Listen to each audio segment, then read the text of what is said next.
안녕하세요. 매일 새로운 사연을 전하는 읽어주는 사연 라디오입니다. 구독과 좋아요, 많은 공유 부탁드립니다. 오늘의 사연 시작하겠습니다.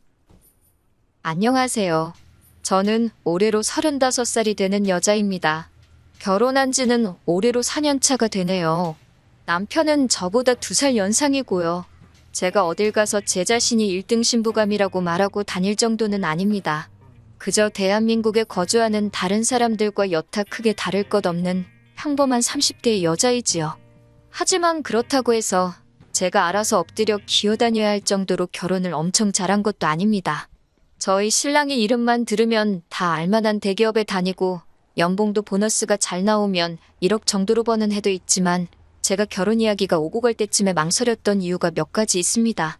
남편이 결혼을 준비할 당시에는 따로 모아놓은 저금이 없었고 남편은 회사에서 가깝게 살았기 때문에 결혼을 하게 된다면 남편 회사에서 정반대 방향에 있는 저희 회사 위치 특성상 제가 직장을 그만둬야 했기 때문이에요. 당시 남편은 33살 나이에 회사 연차수도 어느 정도 있었는데도 불구하고 따로 모아놓은 돈이랄 게 없었어요.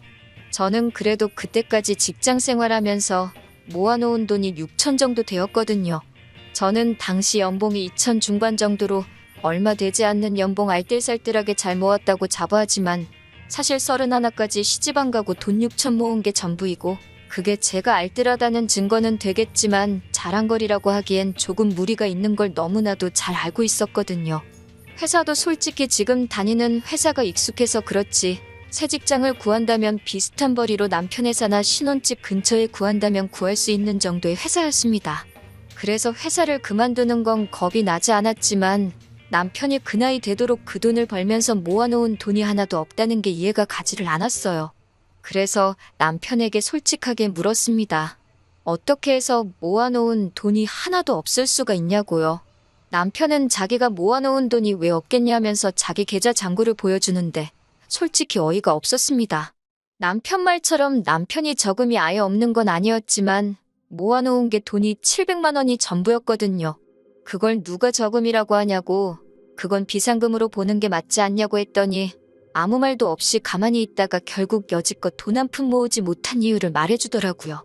원래는 집이 넉넉한 형편이었고 남편도 그동안 회사 생활하면서 모아둔 돈이 좀 있었다고 합니다.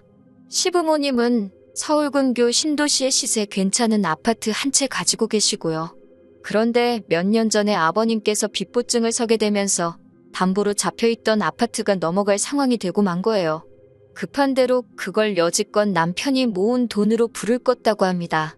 그렇다고 빚이 완전히 없어진 상황이 아닌 가운데 남편이 회사 생활하면서 번 돈을 가지고 그 돈을 계속 갚아나갔다고 하네요. 그 와중에 엎친 데 덮친 격으로 아버님이 뇌졸중으로 쓰러지시는 바람에 남편이 집안의 기둥 역할을 하게 된 상황이었고요. 남편 동생은 현재 해외에서 공부를 하고 있는데 그 유학비까지 남편이 내주고 있다고 하는 겁니다. 그 말을 듣고는 솔직히 결혼해야겠다는 생각이 싹 달아났어요. 모르긴 몰라도 집안의 기둥은 뽑아오는 게 아니라고 들었거든요. 그런데도 제가 남편과 결혼을 하게 된 이유는 작년부터 아버님이 많이 회복되셨다고 했고 빚도 거의 다 갚게 된 상황에서 남편의 여동생 역시 유학이 마무리되고 해외에서 인턴 생활을 시작하게 되면서 더 이상 남편이 여동생의 학비나 생활비를 남편 돈으로 보내줄 이유가 없어졌다는 게 가장 컸습니다. 더 이상 기둥 역할을 하지 않아도 된 남편이고 그래서 남편도 그 생활을 청산하게 될 때쯤 해서 저한테 청혼을 한 거였고요.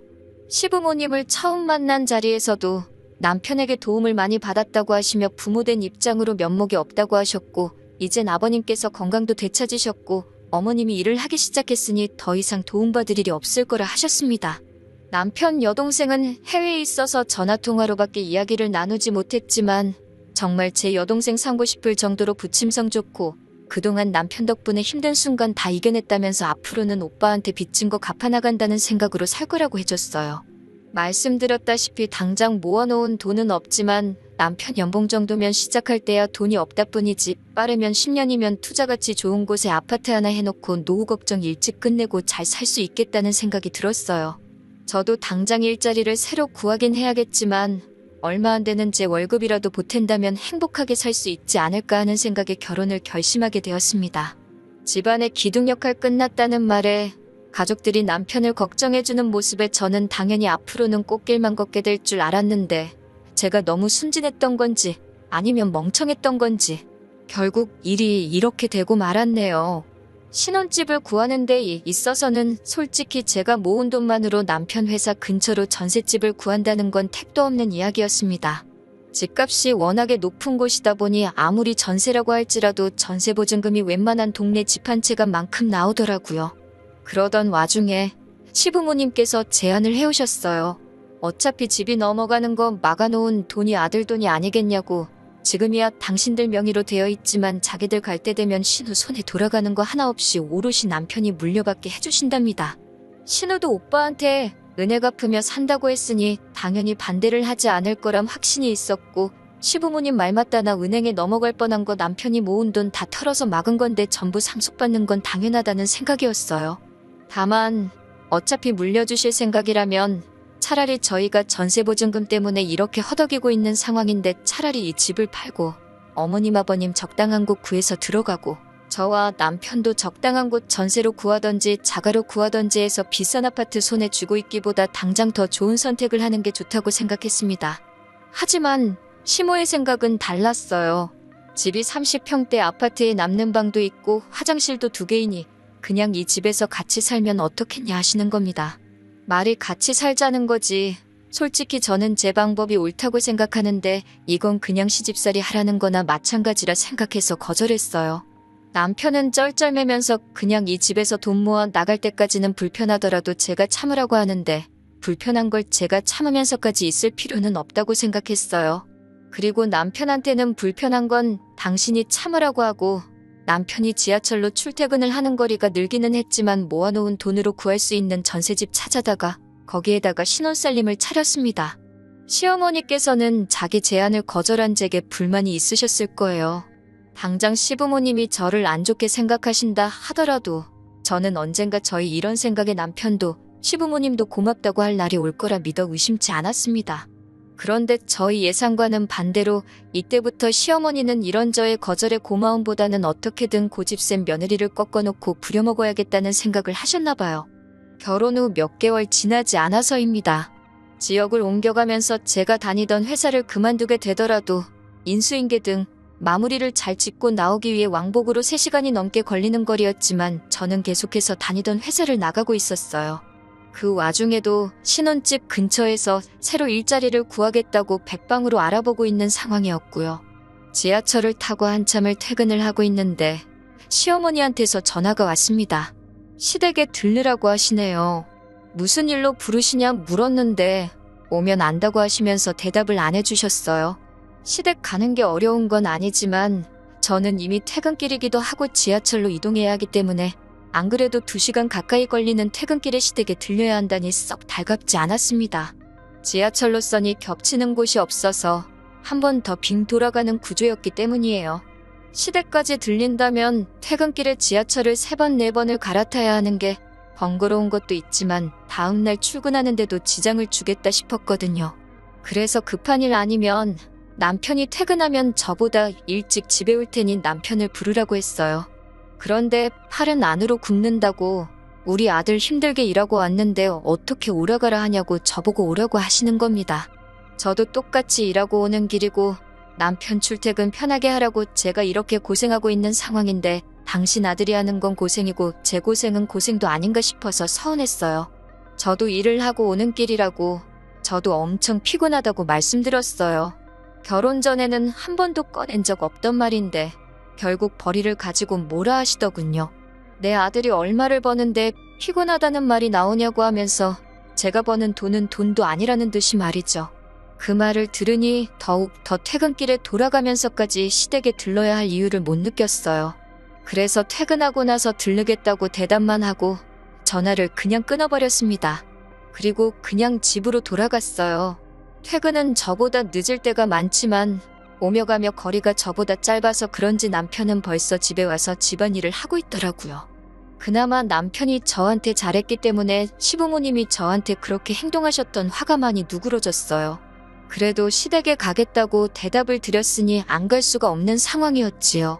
애초에 전화 끊으면서 집으로 바로 가서 남편까지 같이 데리고 시댁에 갈 생각이었기 때문에 망설일 게 없었습니다. 시댁에 가자니 남편도 많이 지치고 피곤한 듯 거길 자기가 왜 따라가냐는 느낌의 표정을 지었지만 역시 제가 퇴근길에 고생하고 온 걸 알고 있으니 길게 뭐라 말은 못하고 순순히 따라 나오더라고요. 시댁에 도착했더니 어머님은 대번에 제 뒤에 서 있는 남편 얼굴 보고 표정이 일그러지더군요.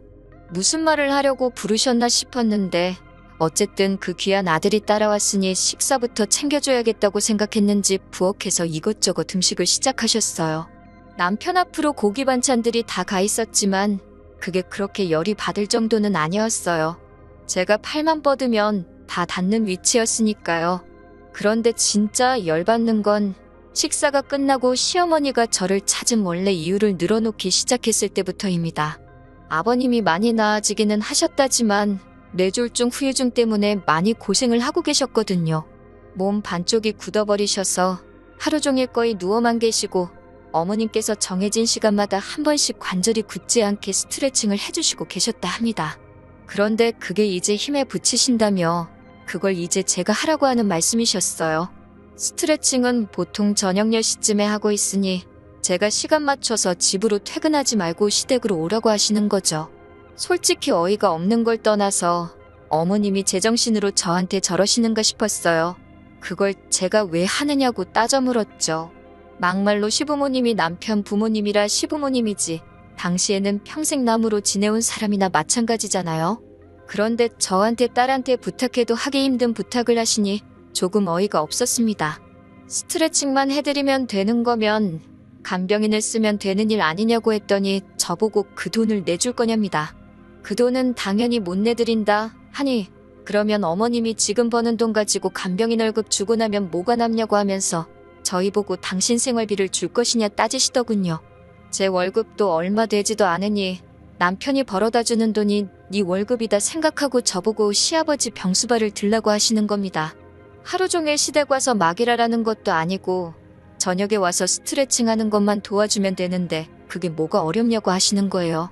간병인 월급도 시부모님 생활비도 드릴 생각 없고 제가 와서 아버님 병수발 들 생각도 없다고 했습니다. 옆에 있는 남편 표정을 보니 난감해하는 표정인데 그게 제 걱정에 짓는 표정인지 아니면 부모님 걱정에 짓는 표정인지는 알 방법이 없었습니다. 다만 그 상황에서 중간 역할 하지 않고 가만히 어떻게 돌아가나 구경만 하고 있더라고요. 그랬더니 시어머니가 결국 한마디 꺼내시네요. 너 이 아파트 갖기 싫으냐고 하시는 거예요. 무슨 말을 하시는 거냐 했더니 자꾸 이런 식으로 나오면 이 아파트를 당신 아들한테 물려주는 게 아니라 자기가 이 집을 팔아서 노후자금을 하든 나라에 주고 연금을 받아먹든 하겠다는 겁니다.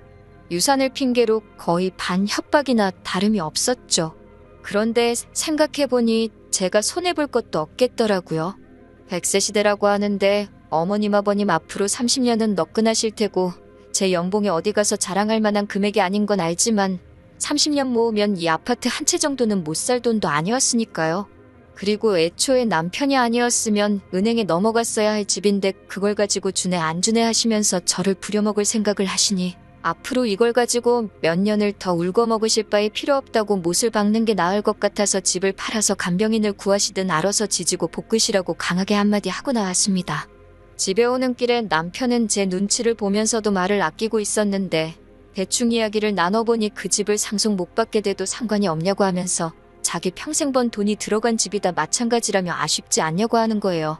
그래서 남편한테도 한마디 했습니다. 그 아파트 때문에 당신 마누라 평생 시댁에 종살이 시킬 생각이냐고.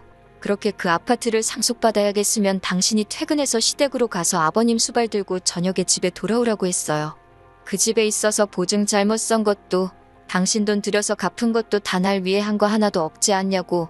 내가 좋을 거 하나도 없는데 당신하고 당신 부모님 좋으라고 내가 희생할 생각 없다 못을 박았더니 남편도 더 길게 말을 하지 못하더군요. 아무튼 자연스럽게 그날을 기점으로 시댁하고는 척을 지는 정도까지는 아니지만 거의 교류가 없이 지내게 되었습니다. 대신 저도 다른 소리 나오게 하는 게 싫으니 저도 제 할도리만큼은 다 했어요. 명절 때나 어버이날이나 시부모님 생신 때같이 당연히 자식으로서 며느리로서 챙겨야 할 날들은 아쉽지 않게 챙겨드렸습니다. 저도 새 직장 구해서 출퇴근 시간도 많이 줄어들었고 여전히 월급은 얼마 되지 않았지만 제 돈으로 악착같이 생활하고 남편 돈 알뜰하게 모아가면서 그렇게 4년이 지나니까 어느 정도 목돈이 모여서 새 집을 알아봐도 되겠다 싶을 정도로 돈이 많이 모인 상황이었어요. 전세 보증금 빼고 대출 좀 더 받으면 위치 좋은 신축 아파트도 노려볼 만한 상황이 되었지요. 그런데 그렇게 거리를 두고 지내던 시부모님한테서 연락이 오게 되었습니다. 2년 전에 신우가 인턴 생활도 마치고 한국으로 돌아와 있었거든요. 그런데 저희와 시부모님 사이가 틀어진 걸 알게 되고는 오빠한테 은혜 갚으며 살겠다는 말은 속 들어가고 연락도 없이 지내고 있어서 엄청 얄미웠어요. 그런데 그 신우가 시집을 가게 되었다는 겁니다. 남편 될 사람은 어떻게 신우가 물었는지는 모르겠지만 집안 괜찮고 현재 다니고 있는 직장도 괜찮은 사람이더라고요. 유학할 때 알고 지내다가 한국에 돌아와 다시 만나게 되고 결혼 이야기까지 오고 가게 된 모양입니다. 신우 결혼한다는 말은 알고 있기는 했는데 시부모님이 갑자기 그때쯤 해서 보자고 하시니 솔직히 좋은 생각이 들지는 않았습니다. 아니나 다를까 시부모님이 저희를 보자고 한 이유는 예상한 대로 돈 이야기였습니다. 아무래도 시댁이 남편 될 사람 집안에서 해오는 것만큼 맞춰서 해올 여력이 안 되니 저희가 경제적으로 신우를 좀 도와줬으면 하셨나 봐요. 신우가 결혼할 때 그냥 넘어가려던 생각도 아니었고 남편이 자기 여동생에 대해서 각별히 생각하기도 하니 저희도 누가 시키지 않아도 돈 500 정도는 해주자고 이미 이야기가 되어 있었는데 시어머니가 요구하시는 건 돈 500으로는 택도 없는 걸 말씀하셨어요. 아예 집을 한 채 해주자고 하시네요. 신우 남편 될 사람 집안이 워낙에 돈이 있다 보니 결혼할 때 시부모님이 집 정도는 해줘야지 자기들 노후를 보장받을 수 있지 않겠냐고요. 보아하니 저희가 시부모님 노후를 가지고 뭘 해줄 거라 생각되지는 않으셨는지 저희 보고 신우가 결혼하고 살 집을 해주라는 겁니다. 저희한테 그게 무슨 이득이 있냐고 하니 당신들 노후는 신우네가 해줄 것이니 저희 보고도 남는 장사라고 하시는 거예요. 그게 어떻게 남는 장사냐고 했더니 또 시부모님 만능 해결책이나 마찬가지인 집 이야기를 하시는 겁니다. 너희는 또 이만큼 돈을 모을 수 있지 않느냐고 하시면서 우리 살 날이 남으면 얼마나 남았냐고 당신들 노후에는 생활비는 신우한테 타서 살다가 지금 살고 계신 집을 남편에게 상속해주면 되지 않겠냐고 하시는 겁니다. 애초에 결혼 전부터 그 집은 남편에게 물려주시기로 말했던 것이었는데 이제 와서 또 그걸 조건 삼아 저희 돈을 뜯어가려 하시니 어이가 없었어요. 그리고 당장 어머님하고 사이 틀어졌다고 해서 한국 돌아오고도 저희한테 연락 한 번 없던 신우였는데 자기도 권리가 있는 부모님 유산을 순순히 포기를 하겠어요? 아마 진흙탕 싸움이 나도 충분히 날 것 같은 상황이었지요. 그래서 저는 아무리 생각해도 저희한테 좋은 게 하나도 없지 않느냐고 거절을 했어요. 평소 때는 이런 상황에서 말 한마디 안 하는 남편인데 남편이 한마디를 거들더라고요. 거기서 남편이 제 편을 들어주며 같이 싸웠다면 이혼까지는 생각 안 했을 겁니다.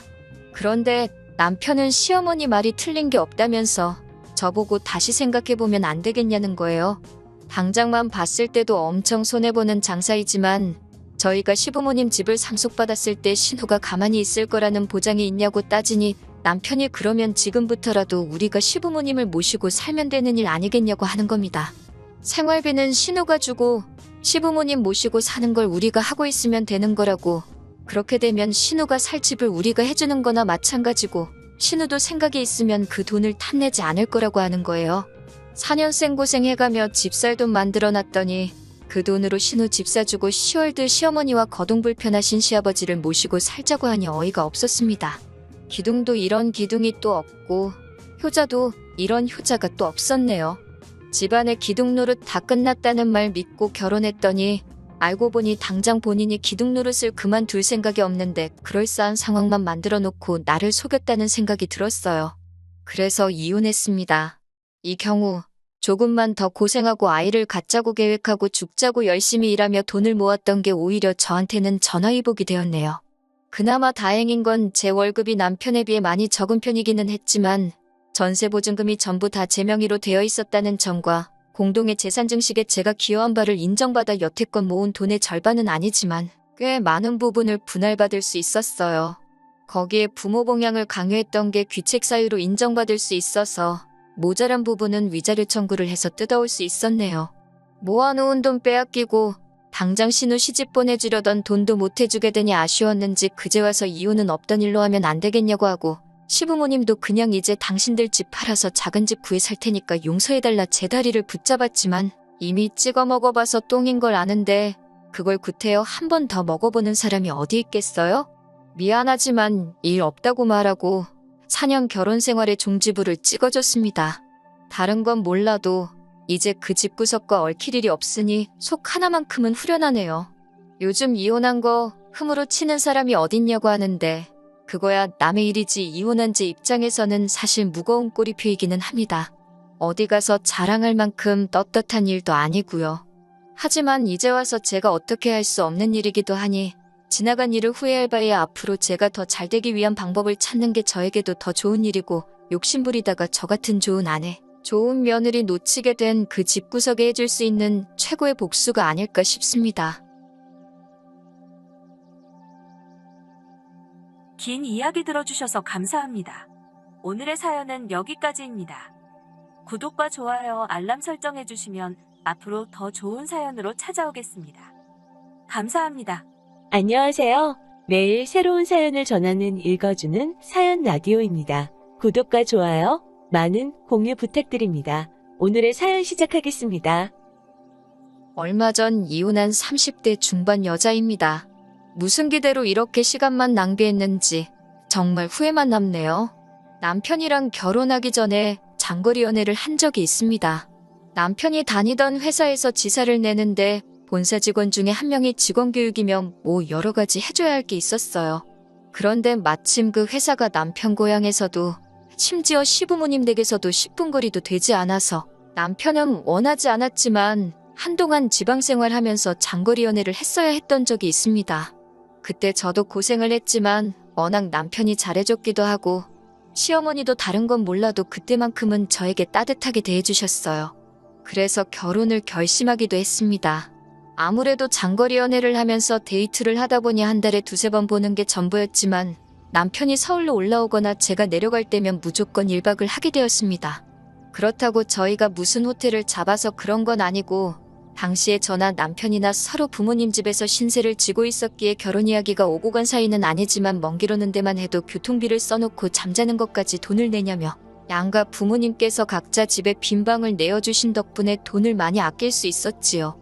아무튼 그런 특이한 상황 때문에 결혼하기 전부터 이미 서로 데이트를 할 때마다 양가 부모님에게 서로 인사를 드린 수준을 넘어설 정도로 잘 지냈어요. 시댁은 남편 아래로 남동생이 1명 있는 아들만 2명 있는 집이었던지라 결혼 전 시어머니께서는 항상 집에 딸이 있었으면 이런 기분이었겠다며 저한테 엄청 잘해주셨습니다. 적어도 그때는 말이지요. 저한테도 남동생이 있어요. 여타 다른 남동생들과 크게 다를 것 없이 제 남동생도 사춘기가 찾아온 게 아직도 가시지 않은 것 마냥 틱틱대고 말 믿게 하고 그러기가 일쑤였죠.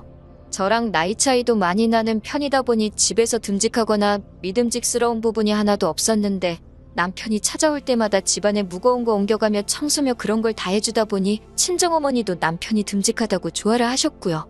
그렇게 장거리 연애를 2년 가까운 시간 동안 하다 보니 시어머니께서 먼저 말을 꺼내시더라고요. 이제 너희들 나이도 나이고 결혼이나 뭐나 장래를 생각해봐야 할 시기가 아니겠냐고 하시면서요. 사실 남편이 지방 근무를 하는 게 언제까지 있어야 하는 건지 확신이 없는 마당에 저는 아직 결혼은 시기상조라고 생각했어요. 시부모님이 저한테 잘 대해주셨던 것도 친정부모님이 남편을 마음에 들어라 하셨던 것도 다 떠나서 저는 직장이 서울에 있는데 장거리 연애로 모자라서 장거리 부부 생활을 얼마나 더 해야 하는 건지 그게 부담이 되기도 하고 걱정도 많이 되었었거든요. 연애 기간 동안 그래도 각자 빈 방을 내어주신 덕분에다가 남편도 저 만날 때 말고는 딱히 돈 쓸 일도 없었고 저도 서울에 살고 있었지만 주말에는 거의 남편과 보내는 게 전부였다 보니 돈을 많이 아낄 수가 있었어요. 연애 초반에는 각자 모아둔 돈이 썩 많지 않았던 상황이었는데 장거리 생활을 하다 보니 둘 다 통장에 있는 돈이 꽤나 목돈이 되었더라고요. 그러던 와중에 남편이 저한테 청혼을 해왔습니다. 회사에서 좋은 제안이 있었다네요. 5년만 지방지사에서 더 열심히 해서 자리 잡아놓으면 임원급까지는 아니겠지만 본사에 좋은 자리 하나 만들어주고 서울로 다시 보내주겠다고요. 남편을 지사에 잡아두려는 속셈인 게 뻔하긴 했지만 서울로 돌아가게 되면서 좋은 조건으로 연봉 협상을 할 수 있게 된 거나 마찬가지여서 남편 계산에는 제가 다니고 있던 직장을 그만두더라도 남편 혼자 외벌이로 충분히 가정을 꾸려나갈 수 있겠다는 확신이 섰나 봅니다. 제가 다니던 직장을 그만두고 결혼을 해야 하는 것도 많이 아쉽고 부모님 곁을 떠나서 5년을 타지에서 지내야 한다는 게 덜컥 겁이 나기는 했어요. 하지만 무엇보다 결혼을 망설이게 만들었던 건 결혼을 하게 된다면 신혼생활을 시댁에서 시부모님과 함께 해야 한다는 이유였습니다. 그게 아니라면 저도 직장을 그만두지 않고 당시 장거리 연애를 하듯이 결혼 생활 또한 5년이라는 긴 시간 동안 주말 부부를 해야 할 판이었으니까요. 그래도 남편과 결혼을 결심하게 된 가장 결정적인 이유는 남편이 그동안 저희 부모님한테 친아들인 제 남동생보다 훨씬 더 잘했다는 겁니다. 어쩔 때 보면 자기 부모님한테 하는 것보다 더 잘한다는 느낌이 들 정도로 친정부모님께 정말 진심과 정성으로 다하는 모습에 제가 많이 감동하기도 했고 저희 부모님도 남편을 사윗감으로 엄청 마음에 들어 하셨거든요. 거기에 제가 남편을 보러 내려갔을 때도 시어머니께서도 그동안은 저를 딸이다 생각하겠다 말씀하셨고 실제로 저한테 잘해주셨던 점 때문에 서로가 서로에게 그리고 양가 부모님들께 정이 들어서 그런지 쉽게 헤어질 수가 없었어요. 그래서 2달이라는 긴 시간 동안 고민한 끝에 결혼을 하기로 결심을 했었네요. 매주마다 남자친구였던 남편의 본가에 왕래하면서 자연스럽게 시댁이 그렇게 여유가 있는 집안이 아니라는 건 미리 인지하고 있었지만 저는 크게 상관없었습니다. 제 친정도 노후는 다 준비되셨지만 그렇다고 생활이 넉넉한 상황은 아니었어요. 거기에 남편과 제가 서로 모은 돈이 상당했고 결혼할 때 시댁에서 지원을 받지 않는 편이 비슷하게 형편 안 좋은 저희 부모님 손을 벌릴 필요가 없다고 생각했기 때문에 오히려 양가 상황이 비슷하다는 게 저에게는 부담이 적어서 더 좋은 게 아닌가 하는 생각이 들었습니다. 결혼 준비도 예단 예물 없이 간소하게 올리기로 했어요. 서로 부를 사람도 많이 없고 집안끼리 거리도 상당했었거든요. 다행히 시댁에서는 친정부모님이 멀리까지 오실 필요 있냐고 하시며 어스대절해서 서울에서 결혼식을 일부러 올리는 사람들도 많지 않냐고 친정 쪽 편의를 많이 봐줬습니다. 결혼 준비도 차근차근 하나씩 별다른 의견 충돌 없이 진행이 되고 있었는데 남편과 의견 차이가 생기는 부분이 딱 하나 있었으니 그건 다른 게 아니고 신혼집에 관한 문제였습니다. 당시 유행처럼 돌던 말이 있었는데 서울 아파트 값은 오늘이 제일 싸다는 말이었어요. 그래서 저는 어차피 5년 뒤에 서울 본사로 복직을 할 텐데 모자란 돈은 대출을 받는다 하더라도 서울에 집을 구하고 싶었습니다. 그런데 남편의 경우에는 어차피 결혼 후에 시부모님 밑에 들어가 살게 되면 집 관련해서 돈 한 푼도 쓰지 않을 텐데 뭐하러 미리 집을 사냐고 하는 말이었어요. 만약에 집값이 안 오르면 우리는 쓸데없이 이자로 돈만 버리는 거 아니냐고 하는 게 남편의 의견이었죠. 남편 말이 무조건 틀린 말도 아니고 제 의견이 무조건 맞는 의견도 아니었죠. 미래를 미리 알 수는 없으니까요. 그래도 저는 꼭 서울에 집을 구하고 싶었던 이유가 따로 있었습니다. 저희가 집값이 오를지 말지 미리 알지 못하듯 사람 일도 똑같이 어떻게 될지 알 수 없는 일인데 회사에선 남편에게 5년 뒤에 좋은 자리를 약속해줬지만 그게 무슨 계약서가 있는 것도 아니고 어떻게 될지는 정말 아무도 모르는 거잖아요. 그래서 저는 적어도 5년 뒤에 저희가 예상한 대로 잘 되지 않았을 때 적어도 서울에 집이 있으면 무슨 수를 써서라도 저희가 어떻게든 삶의 터전을 옮기려 노력하지 않을까 하는 마음이 더 컸습니다. 하지만 남편의 고집 또한 보통이 아니었어요. 기어이 남편은 제가 서울에 집을 정 구해야만 하겠다면 말리지 않겠다고 한 발자국 양보를 해주듯 이야기하더라고요. 하지만 남편이 내건 조건은 서울에 집을 사는 건 제가 모은 돈으로만 대출을 받아야 한다면 대출도 제 이름으로 받아야 하고 대출금 상환 또한 제가 벌어서 제 돈으로 갚아야 한다고 하는 겁니다. 그리고 남편은 여태까지 모은 돈을 포함해 앞으로 5년 동안 회사 생활하면서 돈 한 푼도 쓰지 않고 그대로 모아서 저희가 서울로 돌아가게 되면 그때 대출금을 자기가 모은 돈으로 한 번에 갚아버리면 되는 거 아니겠냐고 하더라고요. 대출을 더 받는 만큼 이자 부담도 커지겠지만 이걸로 더는 남편하고 신랑이 하고 싶지도 않았고 이 정도면 서로 반발자국 양보한 게 아닌가 싶어 알겠다 했습니다. 살짝 무리하는 감이 있기는 했지만 지방으로 내려가서도 제가 여태 하던 관련 직종에 취직을 할 수 있고 시집살이도 안 하게 되지 않겠나 싶어서 여러모로 저한테는 좋은 조건이었지요.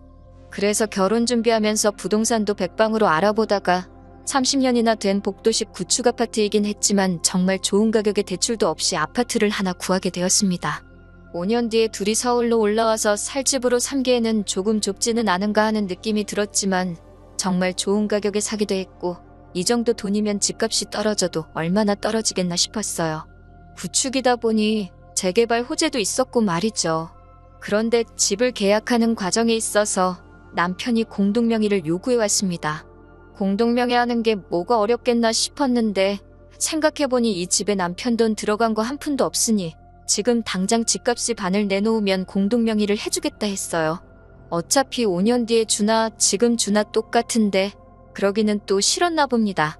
남편은 끝까지 고집을 부리면서 어차피 5년 뒤면 집값은 폭락할 테니 그때 돼서 집값이 반을 주고 공동명의로 돌리겠다고 하더라고요. 공동명의는 집값이 반을 받기만 하면 해줄 수 있는 거고 그 집이야 미래에 어차피 우리가 살 집이니 당신 알아서 하라고 하고 말았습니다. 그리고 그게 어떻게 보면 저한테도 신의 한 수나 마찬가지였던 것 같아요. 무리 없이 결혼식을 올리고 저도 다니던 직장을 관두고 지방으로 내려와 새 직장을 잡았습니다. 어쨌든 제 분야에서 경력을 계속 쌓아서 다시 서울로 돌아왔을 때 무리 없이 복직을 할 수 있도록 일을 하기로 결정했어요. 월급은 당연히 서울에서 다니던 회사에 비교할 정도가 아니었어요. 그래도 계속해서 일을 할 수 있다는 사실에 감사했습니다. 그런데 결혼 전에는 저를 딸처럼 생각하겠다 하던 시어머니가 점점 변하기 시작했어요. 며느리가 들어왔는데 왜 내가 아직도 살림을 해야 하느냐고 하더라고요. 아무리 딸 같은 며느리, 엄마 같은 시어머니라고 외쳐도 어머님과 저는 절대로 섞일 수 없는 물과 기름 같은 존재라는 생각이 들었습니다. 어머님은 제가 결혼하고 오면 새 직장을 갖지 않을 거라고 생각하셨다네요. 제가 뭐가 아쉬워서 잘 다니던 회사까지 때려치고 와서 시부모님 모시는 전업주부 생활을 하겠어요? 그렇게 말을 하지는 않았지만 저도 다 계획이 있어서 회사에 다니고 있는 거라고만 설명드렸습니다. 어머님 입장에서는 입이 하나 더 늘은 게 못마땅하셨고 제가 남편이 요구했던 공동명의까지 거절을 했다 보니 저한테 쌓인 게 좀 있어 보이셨어요. 결국에는 저보고 아무리 그래도 그렇지 맨입으로 시집아 놓고서는 뭐가 그렇게 당당하냐고 뭐라 하시더라고요. 그게 무슨 말씀이냐 했더니 여자가 결혼할 때 혼수를 해오는 게 당연한 거 아니냐고 하시며 어머님 댁에 보일러도 오래되고 가전이며 가구도 다 쓸 만큼 쓴 오래된 것들인데 그런 걸 제가 다 바꿔와야 한다고 하시는 거예요. 그건 제 혼수가 아니고 어머님 댁 혼수지 않냐고 혼수를 하게 되면 5년 뒤에 저희 집 가서 그때 해오겠다고 했습니다. 그 말을 하면서 저는 제 명의 집이 있으니 혼수는 안 해도 되는 거 아니냐고 말하고 싶었지만 괜히 그렇게 말했다간 어머님이 남편은 혼수만 하면 되지 않겠냐고 하실까봐 집 이야기까지는 하지 않았어요. 더 있어봤자 원성만 높아지고 싸움으로 번질 수도 있겠다 싶어서 제가 자리를 피했습니다. 남편이 적당히 중간 역할을 잘 해주기를 바랬는데 남편은 그래도 우리가 엄마 집에서 살면서 돈을 얼마나 아끼고 있는지 알기나 하냐면서 저보고 알아서 시어머니 기분 좀 맞춰달라 하더라고요. 정말 실망스러운 대답이었습니다. 제가 당신 그딴 말 하는 거 들으려고 회사까지 그만두고 여기 따라온 거 아니라고 한마디 했어요. 남편은 알겠다고 저한테 미안하다고 사과를 하더니 자기가 잘 해결해보겠다며 자기만 믿으라고 하더라고요. 그리고 남편이 그날 저녁에 저와 어머님을 한자리에 모아놓고 이 상황을 해결해보겠다고 꺼내는 말이 고작 우리가 어머님 신세를 지고 있으니 월세를 드리면 되지 않겠냐고 묻는 말이네요. 어머님이 저희 식사를 주시는 건 맞지만 무슨 임금님 수라상 같은 걸 차려주는 게 아니라 정말 반찬가게에서 사놓은 마른 반찬에다가 밥 한 공기 더 떠주시는 거 말고 없거든요. 거기에 방이라고 하나 내어주신 것도 어디 동네 고시원보다 조금 큰 골방 하나 내주신 게 전부였고요. 심지어 화장실도 밖에 가야 있는 구조인데 저도 연애하는 동안 지내오면서 익숙해져서 망정이지 처음부터 이 집에서 결혼해서 살자고 했으면 아마 결혼 생각은 엄두도 안 하고 도망갔을 정도였거든요. 아무튼 월세를 드리자는 말은 저도 어느 정도 찬성을 했습니다. 앞으로 하루 이틀 지내는 것도 아니고 몇 년을 지내야 하는데 돈 몇 푼으로 해결될 일이면 차라리 그게 마음 편하겠다 싶었거든요.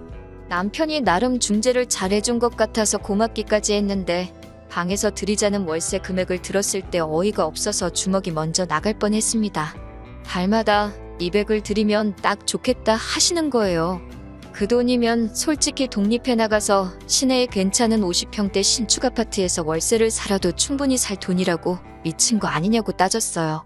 그 돈을 드리고 싶으면 드리라고, 대신 그 돈 드리면 저는 그냥 다시 서울로 올라가서 주말 부부 생활을 하든 이혼을 하든 그렇게 하겠다고 했습니다. 어머님 수발을 들던 효도를 하던 그건 당신 마음대로 하라고, 대신 당신 효도하고 싶은 것에 저를 끌어들이마는 말아달라고 했어요. 그래도 너무 저만 고집 부릴 필요는 없지 않나 싶어서 나중에 가서는 남편과 합의하에 제가 시어머니께 월세와 생활비주로 달에 40만 원을 드리기로 했어요. 실제로 저희가 어머님 댁에서 지내며 돈을 많이 절약하는 것도 사실이었고, 친정어머니도 터무니없는 정도가 아니라면 남들이 볼 때도 제가 돈을 드리는 그림이 맞지 않겠냐고, 어쨌든 먼 타지까지 와서 제가 기댈 수 있는 유일한 식구들이기도 하고, 결혼 전에는 서로 사이가 좋지 않았느냐시며 결혼 초기부터 시가와 제가 척지고 지낼 필요는 없다고 저를 설득해 주셨기 때문이죠. 액수는 많이 줄었지만 막상 제가 50만 원씩 어머님께 드리기 시작했더니 어머님도 더 이상 같은 일을 문제 삼지 않으셨어요. 그 이후로는 커다란 사건 사고 없이 정말 가족 같은 사이로 지내며 살았습니다. 결혼 초반에 생긴 앙금 다 내려놓고 오히려 사이좋게 잘 지냈었어요. 그냥 신혼 초의 며느리와 시어머니 사이에서 있을 법한 기싸움이었고, 원래도 좋으신 분들이었으니 제가 그동안 오해했었구나 하고 지내게 되었습니다. 그동안 크고 작은 사건이 있기는 했지만 그 정도 일은 대한민국을 살아가는 사람들이라면 부부간에 고부간에 일어날 법한 아주 사소한 일들 뿐이었어요. 그 와중에 제가 사놓은 집도 재개발 호재에 힘입어 집값이 오르기 시작했어요. 지금은 조금 주춤해졌지만 집값이 최고점을 찍었을 때는 제가 산 금액의 3배나 올라간 적도 있습니다. 남편이 서울지사로 돌아가기로 한 날을 얼마 남기지 않은 때였어요. 저를 불러놓고 한다는 말이 여태까지의 기다림과 시간이 허송세월처럼 느껴지는 한마디를 하더군요. 5년이나 지사에서 지내다 보니 서울 본사로 돌아가는 게 엄두가 안 난다며 걱정이라는 거예요. 지금은 지사에서도 거의 최고참 대우를 받으며 자기를 믿고 따르는 직원이 몇 명인데, 자기가 본사로 아무리 승진을 해서 돌아가봐야 본사에 인맥 하나 없는데 어떻게 거기서 살아남겠냐고, 자신이 없다고 말이죠. 이런 이야기를 왜 꺼내나 했는데 이어서 꺼낸 말에 어이가 없어서 말조차 나오지 않더군요. 남편은 저한테 서울에 사놓은 집값이 많이 오르지 않았느냐 하면서 그 집을 정리하고 시부모님 댁까지 같이 정리해서 2집을 판 돈을 가지고 여기에 집 짓고 아예 뿌리를 내리자는 겁니다. 서울로 돌아가지 않겠다고 하는 말도 어이가 없어서 말이 이어지지가 않았는데, 거기다 대고 남편은 서울집까지 정리해서 시부모님을 모시고 살자고 하니 이 사람이 지금 제정신으로 하는 소린가 싶더라고요. 저는 당연히 그렇게는 못하겠다 했습니다. 애초에 서울로 다시 가는 걸 조건으로 결혼한 거 아니었냐, 이제 와서 이러는 건 사기 결혼이나 마찬가지다 하면서 저도 있는 대로 성질을 부렸죠. 그랬더니 남편이 나이 드신 어머니도 걱정이 되고, 여태 여기서 지내면서 어머니가 우리 뒷바라지 해주셨으니 저도 사람이라면 그 은혜를 갚아야 하는 게 며느리 도리 아니겠냐는 말도 안 되는 억지를 부리기 시작하는 겁니다.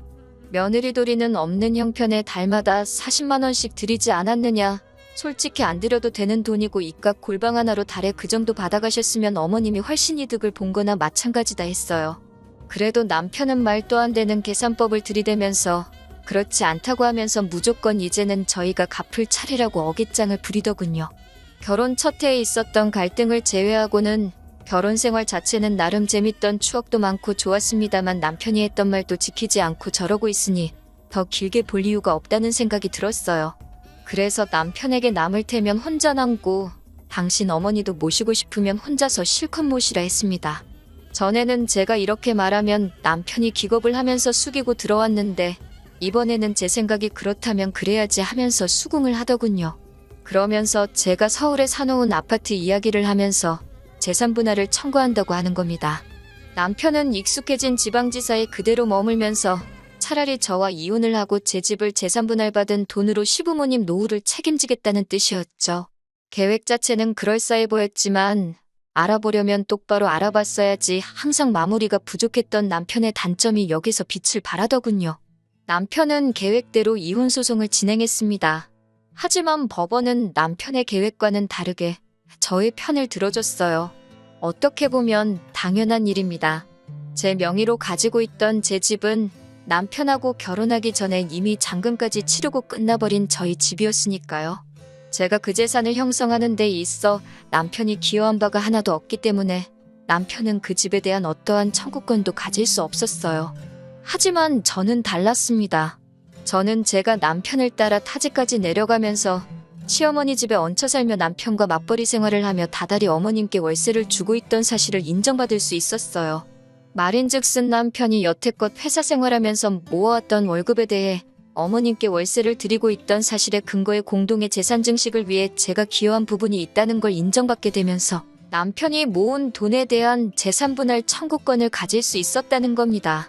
남편이 이혼을 구실 삼아 제 집을 재산 분할받으려 했는데 오히려 제가 역으로 여태까지 남편이 모은 돈의 45%를 분할받을 수 있게 되었던 거예요. 이혼 소송이 끝나고 나서야 남편은 제게 잘못했다고 애초에 우리가 하기로 했던 대로 서울로 돌아가자, 가서 우리 집에서 새롭게 다시 시작하자, 이런 말도 안 되는 소리를 하면서 제 마음을 돌려보려고 하더군요. 미안하지만 이미 기차는 떠난 뒤였어요. 시어머니도 저를 딸처럼 생각한다고 하시던 초심 잊지 않으시고 저한테 얼마 안 되는 푼돈 뜯어내려고 하시기보다 정말 저희가 돈을 모아서 잘되기만을 바라셨었다면 적어도 당신 아들이 여태 모아놓은 돈까지 뜯길 구실을 만들지 않을 수도 있었겠죠. 욕심을 나쁘게 부린 인과 응보라고 생각합니다. 비록 저도 이혼녀 딱지가 붙게 되었지만 적어도 저는 몇 배나 오르고 재개발을 기다리는 집 하나 건지고 남편이 번 돈으로 보상까지 받았으니 지옥 문턱에서 겨우 빠져나와 전화위복이 되었다고 생각하려고 합니다. 그리고 남편과 시어머니는 두 번을 없을 복을 놓친 걸 평생 후회하면서 살았으면 좋겠네요. 긴 이야기 들어주셔서 감사합니다. 오늘의 사연은 여기까지입니다. 구독과 좋아요, 알람 설정해주시면 앞으로 더 좋은 사연으로 찾아오겠습니다. 감사합니다. 안녕하세요. 매일 새로운 사연을 전하는 읽어주는 사연 라디오입니다. 구독과 좋아요, 많은 공유 부탁드립니다. 오늘의 사연 시작하겠습니다. 안녕하세요. 학창시절의 일기도 잘 안 쓰던 제가 저희 이야기를 이렇게 여러분들께 들려드리게 될 거라고는 생각해 본 적이 없어요. 결혼 4달 만에 돌변한 시어머니와 자기 어머니 등에 업고는 자기 세상이다 칼춤을 추던 남편에게 한 방 먹여줬습니다. 결혼 전에 그러셨다면 애초에 결혼할 생각조차 안 했을 텐데 결혼식 올리자마자 저렇게 그러시니 참 유감스럽고 당황스러워셔. 처음 사건의 발단은 아마 결혼 준비를 하면서 생긴 일이라고 생각하네요. 저와 남편은 요즘 흔히들 한다는 반반결혼을 했습니다. 반반결혼 진행하면서도 예단이다 뭐다 해서 시어머니께서는 돈 맨 끝자리 한 푼이라도 손해보는 기분 들지 않게 뽕을 뽑으려고 하시는 느낌을 받았어요. 반반결혼 이야기도 사실 따지고 보면 남편이 먼저 꺼낸 말에 제가 동의를 한 일이기도 하고 저 또한 요즘 천청부지로 치솟은 집값에 남자가 집하는 게 당연하고 여자만 혼수해오는 시절 이야기는 통하지도 않는다는 생각을 가지고 있었고 그게 요즘 같은 상황에서는 당연한 것이라 생각했었거든요. 반반결혼을 하는 데 있어서 저는 아무런 불만이 없었고 오히려 나중에 우리 집에서 더했네 니네가 덜했네 이런 이야기 나오는 거 싫어서 되도록 시어머니가 원하는 대로 맞춰가려고 했습니다. 대신 저도 무작정 손해만 보고 싶지는 않았기에 어머님의 요구가 좀 지나치다는 생각이 들면 저도 다른 방법을 동원해서 최대한 현실적인 상황이 되도록 노력했습니다. 예를 들면 어머님께서는 막바지에 가서는 남들 다 받는 명품 가방 하나를 받아야겠다는 식으로 말하셨는데 그 금액대가 몇백만 원이 넘는 고가의 가방이었거든요. 그래서 그럴 바에는 차라리 양가에서 금으로 예물을 맞추는 게 좋지 않겠냐는 식으로 최대한 형평성 있도록 조율을 해가며 반반결혼하는데 여자라고 예단 같은 거 더하게 유도하시는 어머님의 작전을 피해갔어요. 어머님이 그때는 그러려니 넘어가시는 건 줄 알았는데 그게 아니었던 거죠. 어머님은 제가 영악하다고 받아들이셨고 그 일을 가지고 어머님 말에 꼬박꼬박 대들고 토다는 며느리라 생각하고 저에게 앙심을 품으셨던 거예요. 말씀드렸다시피 저희가 반반결혼을 했으니 저는 당연히 결혼 후에 버는 돈을 각자 알아서 관리할 생각이었습니다. 남편이 다니는 직장이 나쁜 편이 아니고 회사 이름만 두고 본다면 이름만 들어도 웬만한 사람은 다 알 정도로 제가 몸담고 있는 회사보다 훨씬 유명한 곳이었습니다. 월급은 제가 훨씬 많기는 했지만 주변에서 보기에는 남편이 저보다 더 성공한 사람처럼 들렸을 거예요. 아무튼 반반결혼 이야기 꺼낸 것도 남편이고 각자 부모님께는 셀프유도로 알아서 잘하자고 말 꺼낸 것도 남편이었습니다. 그래서 저희는 벌어온 돈에서 대출이자나 생활비를 각자 월급의 일정 비율로 계산해 똑같이 내기로 했었습니다. 그러니 따지고 보면 생활비로 나가는 돈이 제가 더 많은 상황이었지요.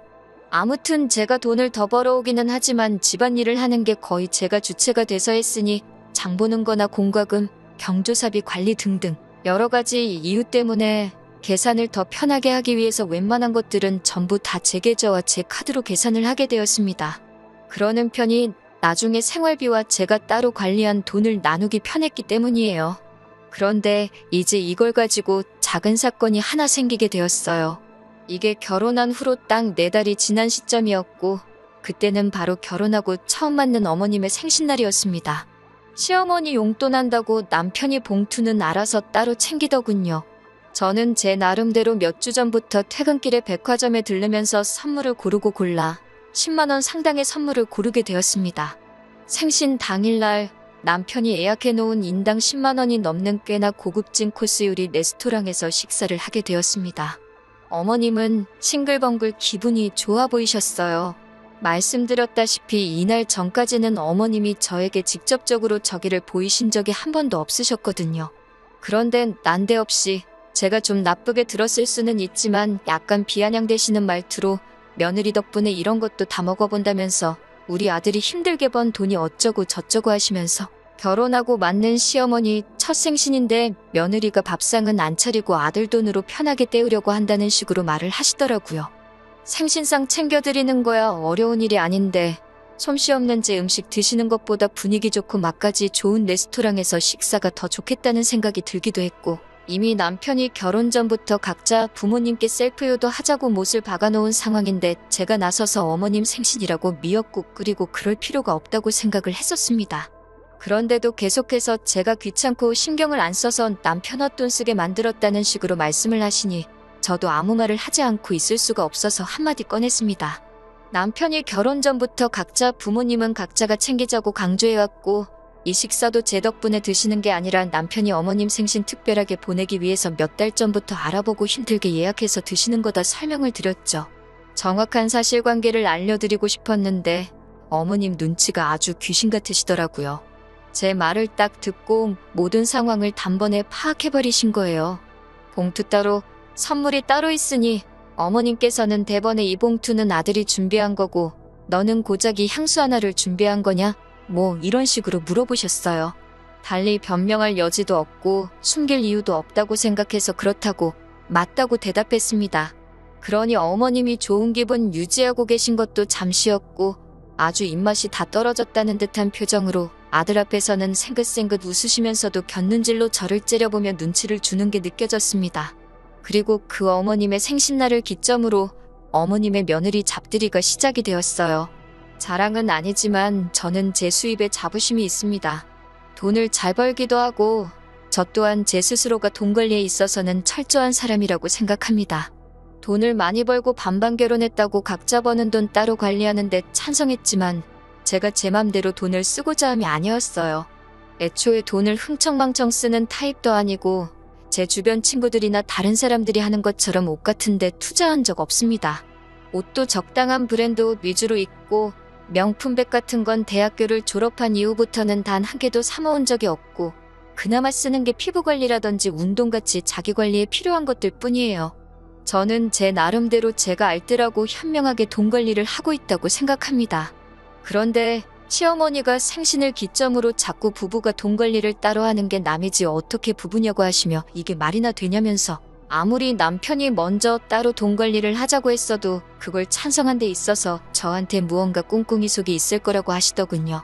무슨 말씀을 하시려고 저러나 싶었는데 결론은 제가 돈을 어떻게 쓰고 있는지 검사를 한번 해봐야겠으니 결혼 후부터 오늘까지의 카드 명세서를 받아다가 자기한테 검사를 받으라고 하시는 거예요. 그게 무슨 소리인가 싶었네요. 저희가 용돈 타서 쓰는 애들도 아니고 난데없이 돈을 어디다 쓰는지 검사를 받으라니 어이가 없었어요. 저희 부모님께서 제가 어릴 적에 용돈을 주셨을 때도 제가 그 돈을 어디다 썼는지 확인하신 적 한 번도 없는데 그걸 이제 와서 어머님이 하시겠다니 제가 왜 그 검사를 받아야 하는지 모르겠다 대답했죠. 그러니 어머님은 우리 아들은 원래부터 자기가 근검절약이 몸에 배도록 교육을 시켜놓아 걱정할 필요도 없지만 제가 소비를 어떻게 하고 있는지는 당신이 알 방법이 없으니 이참에 한번 검사를 해보고 고쳐야 할 게 있으면 바로 잡아주시겠다 하시는 겁니다. 알아서 잘하고 있고 바로 잡아주실 만큼 잘못된 소비를 하고 있지 않다고 그렇게는 못하겠다 거절을 했어요. 한참 동안 돈이 어쩌고 저쩌고 경제가 어쩌고 저쩌고 하면서 잔소리를 들어야 했지만 끝까지 그렇게는 안 하겠다 정확하게 제 의견을 전달했습니다. 퇴근하고 돌아온 남편하고 이 이야기를 가지고 2차전을 하게 될 줄은 상상도 못했어요. 남편은 집에 오자마자 대뜸 어머니한테 이야기 다 들었다고 며느리가 시어머니한테 그게 뭐하는 버르장머리냐고 하면서 다른 것도 아니고 어른이 여태까지 축적된 삶의 지혜를 나눠주시겠다는데 제가 뭐라고 그걸 거절을 하냐고 따지는 거예요. 당신한테는 그게 삶의 지혜일 수도 있겠지만 나는 어머님이 내 일거수일투족을 감시하고 내 자유를 억압하는 걸로밖에 보이지 않는다. 어머님은 그저 내가 돈을 어디다 쓰고 있는지 궁금한 거 아니냐? 괜히 꼬투리 잡혀서 한 소리 듣고 싶은 마음도 없고 그렇게 할 생각도 없다. 반대로 친정어머니가 당신한테 카드 명세서 달라고 하면 보여줄 거냐 따졌습니다. 그러니 남편이 자기는 한점 부끄러울 게 없으니 당연히 보여드린다고 하면서 저보고 뭐 캥기는 게 있으니 안 보여드리는 거 아니냐고 어깃장을 부리기 시작하는 거예요. 애초에 저희 어머니가 남편한테 카드 명세서를 보여달라 하실 일도 없겠지만 남편은 계속 제가 싫다는 의사를 표현하니 네가 떳떳하면 그걸 숨길 이유가 뭐가 있겠냐고 하면서 어디 못 보여줄 정도로 허투루 돈 관리를 하고 있으니 그런 게 아니냐고 하더라고요. 그러더니 제가 관리하고 있던 생활비까지 들먹이면서 자기한테 생활비 받아다가 어디 돈 빼돌리고 있는 거 아니냐는 식으로 말을 하는 겁니다. 애초에 생활비 관리도 지가 머리 아파서 하기 싫다고 떠넘겨놓고서는 이제 와서 내가 생활비 관리를 하는 게 마음에 안 든다고 떠드니 어이가 없었죠. 그래서 남편한테 알겠다고 그러면 앞으로 생활비 관리는 당신이 하라고 했습니다. 집안일도 나 혼자 거의 다 하는데 집에서 돈 계산하느라 낭비하는 시간이 아까우니 당신이 가계부 쓰고 다 하라고요. 나도 당신 마냥 월급날에 늦지 않게 생활비 보내줄 테니까 그 돈 맞춰서 당신이 장바다가 집에 채워놓고 관리비 내고 자동이체 걸어놓은 거 하나씩 다 확인하라고 했어요. 여태까지 저를 무슨 공경에라도 빠뜨린 듯 큰 소리를 떵떵 치더니 막상 자기가 그걸 하게 되면 귀찮겠다는 생각이 들었는지 딴청을 피우면서 생활비 이야기는 속 들어가더라고요. 제대로 대답도 못하고 있길래 남편한테 카드 명세서고 카드 명세서 편지 봉투고 아무것도 보여드릴 생각이 없으니 그건 그렇게 알라 쏘아붙였더니 남편이 대답도 못하고 낑낑대다가 거실로 나갔습니다. 아무튼 이런 일이 있고 나서 얼마 지나지 않은 뒤였어요. 아침에 일어나니 남편이 조기축구회를 나간 건지 웬일로 일찍부터 집에 없더라고요. 집 정리를 대충 하고 차 한 잔 내려 먹으니 시간도 많이 남아있고 해서 오랜만에 집에서 편히 쉬려고 했습니다. 그런데 어머님한테 전화가 오더니 갑자기 저를 좀 봐야겠다 하시는 거예요. 그래서 이쪽으로 오시라고요 물었더니 며느리가 시어머니를 오라가라 한다며 역정을 내시더군요. 아니 남편이 아침 대바람부터 어딜 기어나간 건지 보이지가 않는데 남편 없이 시댁에 저 혼자 가서 뭐 하겠어요? 그래서 그렇게 대답한 건데 시어머니는 자꾸 제가 말대꾸를 한다 하면서 화를 내시는 겁니다. 그렇다고 어머님을 제가 이겨먹는다고 뭐가 크게 달라질 것도 아니고 요 근래부터 계속 어머님한테 덤비기만 했으니 저도 한 수 졌고 알겠다 말하고 점심 되기 전에 도착하겠다 말씀드리고 시가로 향했습니다. 시가에 가니 어디 갔나 했던 남편이 어머님 옆에 양반다리를 하고 나란히 앉아 있었어요. 아침 대바람부터 어딜 갔나 했더니 지네 엄마한테 간 거였네요. 어차피 저를 따로 부를 생각이었으면 아침에 저랑 같이 움직이지 왜 나만 혼자 대중교통을 타고 와야 했는지 어이가 없었습니다. 아무튼 어머님은 제 인사를 받기도 전에 저보고 이리 좀 와서 앉아보라고 하시는 거예요. 무슨 일로 부르셨냐 물으니 제 버릇을 고쳐주려고 불렀다 하시는 겁니다. 왜 저러시나 싶었는데 품에서 카드 명세서를 딱 꺼내시더라고요. 보니까 남편이 우편함에 있는 걸 가로채서 지 엄마한테 아침 눈 뜨자마자 일러 바치러 온 거였구나 하는 생각이 들었어요. 그걸 꼭 봐야겠다는 시어머니도 웃겼지만 카드 명세서를 가로채서 어머님 가져다 준 남편이 더 웃겼습니다. 솔직히 그 상황에서 집안을 뒤집어버리고 싶을 만큼 화가 많이 났는데 일단 참았어요. 어차피 카드 명세서 안에 흠잡을 곳 하나 없을 거 알고 있었으니 차라리 두 번 다시 제가 돈 쓴 거 가지고 두 번 다시 이야기도 꺼내지 못하게 정확하게 제 할 말을 하는 게 낫겠다 싶었습니다.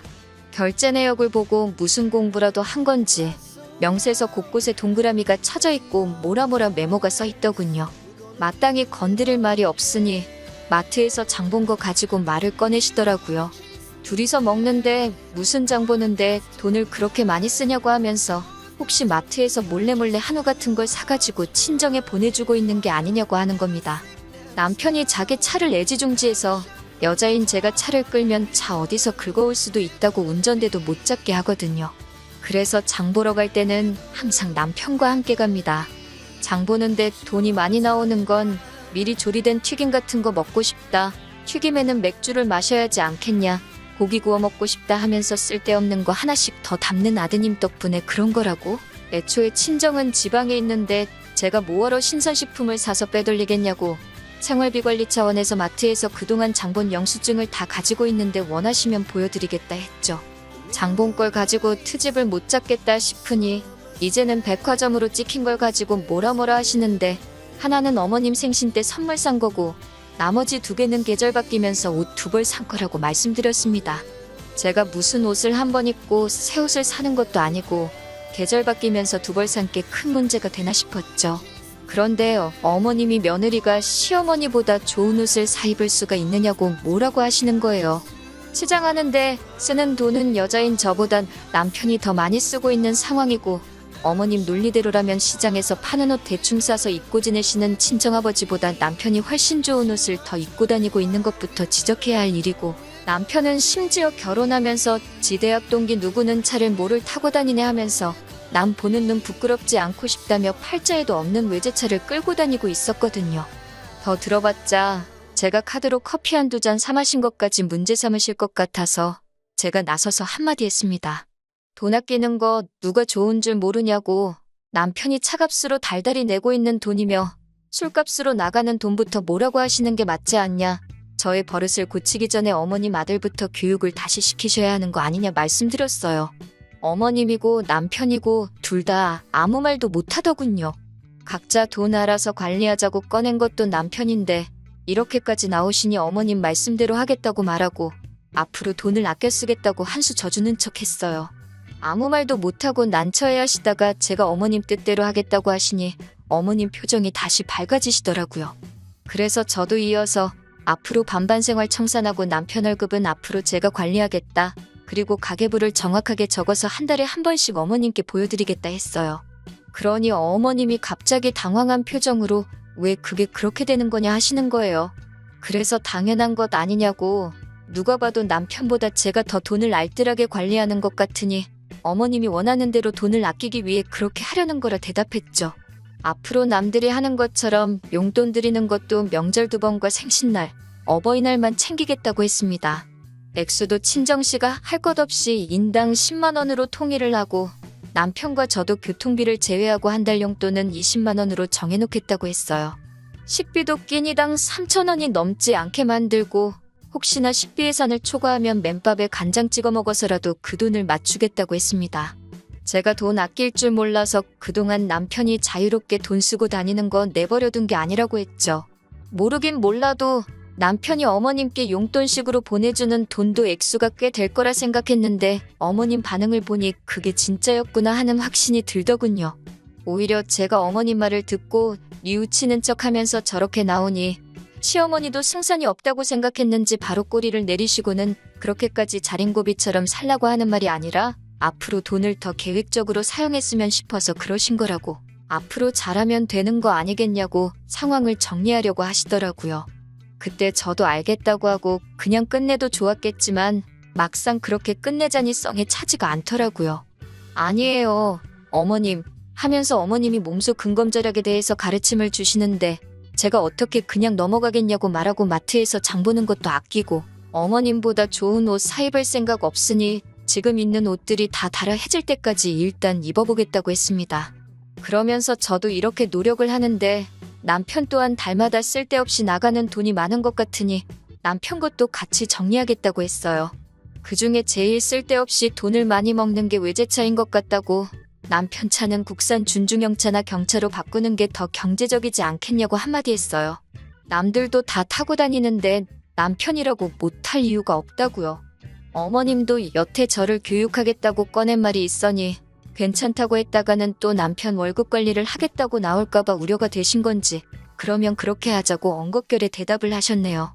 남편이 보내주는 용돈이라도 지켜야겠다 생각하셨던 게 아닐까 싶어요.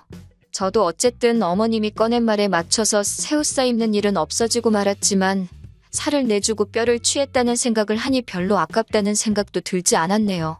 그렇게 얼마 전에 남편이 타던 외제차는 얼마 전에 리스 승계를 해주고 완전히 처분을 했고 돌려받은 보증금 가지고 중고매물로 나온 경차를 한 대 뽑아줬습니다. 동네 운전 못하는 여자들이나 타고 다니는 차 같다고 툴툴대더니 외제차 끌던 적에는 기름값이 얼만지간에 비가 오나 눈이 오나 그 차 끌고 출근하겠다 하던 남편이 요즘은 차는 거들떠도 안 보고 지하철을 타고 다니네요. 덕분에 차는 제가 끌고 다니고 있고요. 작은데 연비도 좋고 차도 잘 나가는데 뭐가 그렇게 타기 싫다는 건지 모르겠어요. 어머님은 그 이후부터는 제 길을 죽이는 걸 포기하신 듯한 눈치예요. 결혼 전에 들은 이야기인데 남편 말로는 어린 시절에 형편이 그렇게 어려웠던 시절이 있었다네요.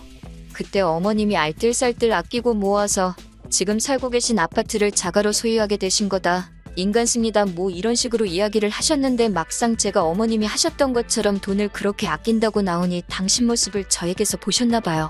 요즘은 저한테 아들 욕도 가끔씩 하시면서 돈 허투루 안 쓰게 저보고 잘 좀 이끌어달라고 하실 정도입니다. 남편이 시어머니한테 보내던 용돈은 사실이었어요. 지금도 받고 계시고요. 그런데 어머님께서 그 이야기를 제게 꺼내시면서 그 돈은 어머님께서 따로 모아서 저희한테 돌려주실 계획이니 마음에 담아두지 말고 나쁘게 생각하지 말라고 하시네요. 어차피 대리효도 하지 말자고 정해놓은 상황에 남편이 벌어온 돈으로 효도를 하는 거에 불만은 크게 없었어요. 저에게 숨기고 있고 자기는 하는데 저는 안 된다는 식으로 나오는 게 마음에 안 들기는 했지만요. 아무튼 그 돈은 남편이 힘들게 일해서 번 돈이고 어머님께 그 돈을 드리는 건 남편이 판단하기에 그만큼 가치가 있다고 생각해서 드리는 게 아니겠냐고. 어머님께서 그 돈을 잘 관리해 주셔서 저희에게 주신다면 감사히 받겠지만 그 돈은 안 주셔도 실망하거나 하지 않을 거라고. 그 돈은 어머님께서 원하시는 대로 하는 게 맞는 돈이라 말씀드렸습니다. 그제서야 어머님 저한테 미안했다 사과하시면서 남편 복 자식 복 없이 박복하게 살아왔는데 자기가 며느리 복이 이렇게 있는 줄도 몰랐다고 하시며 내 자식만 챙긴 게 미안했다 하시면서 앞으로 여자들끼리 잘 해보자고 하셨어요. 이 사건이 잘 풀린 건지는 잘 모르겠어요. 그래도 일단 제 속에 묵혀있던 것도 다 풀어냈고 결과적으로는 어머님과도 좋게 푸른 것 같아서 다행이라고 생각합니다. 앞으로도 어머님이 아들 잡고 사는 저희 모습을 좋게 봐주실지는 모르겠지만 지금 당장 남편이 제 앞에서 쩔쩔매는 이 상황을 더 즐겨보려고 합니다. 긴 이야기 들어주셔서 감사합니다. 오늘의 사연은 여기까지입니다. 구독과 좋아요, 알람 설정해주시면 앞으로 더 좋은 사연으로 찾아오겠습니다. 감사합니다.